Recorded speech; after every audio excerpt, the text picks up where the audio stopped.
The 11 names protected when a grand jury released its report on clergy sex abuse in Pennsylvania remain protected tonight due to a state Supreme Court ruling. But tonight, abuse victims and the state Attorney General are making new calls for transparency.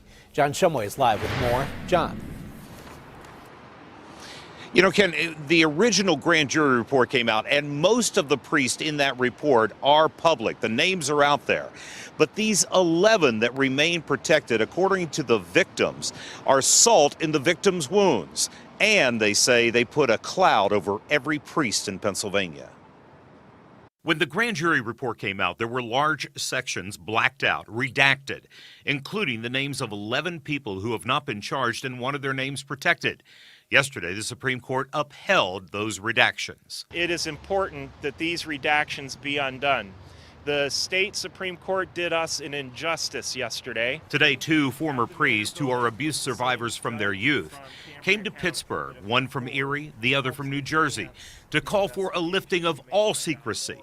They want transparency. The worst thing about child sexual abuse is secrecy. Attorney General Josh Shapiro, who has led the grand jury to its report and still leads the ongoing investigation. We've gotten over 1,400 calls to our clergy abuse hotline. A number of those calls have real interest to us and are being investigated. Told us on KDKA radio this morning the Supreme Court decision continues the injustice. That it really just allows predator priests to remain in the shadows, and it permits the church to continue to conceal their identity. The focus of today's calling out was Cardinal Daniel DiNardo, now the leader of the Archdiocese of Houston, but once held many positions here in Pittsburgh. Cardinal DiNardo, Bishop Zubik, Cardinal Wuerl, Bishop Bevilacqua, who became Cardinal Bevilacqua.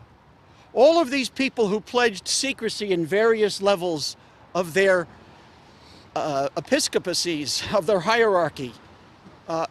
What do you know that must be told to the parishioners here in Pittsburgh and all of the public in Pittsburgh to keep children safe? While the court did not order the release of the names, Attorney General Shapiro says Bishop Zubik, who is in the midst of listening sessions throughout the diocese, could release the names on his own. So Bishop Zubik knows exactly who those petitioners are, and there's nothing barring him from releasing those names.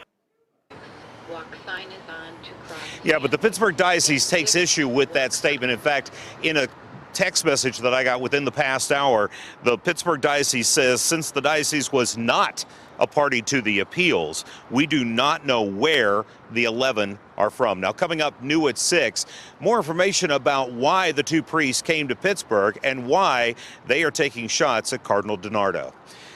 Live downtown, John Shumway, KDKA TV News.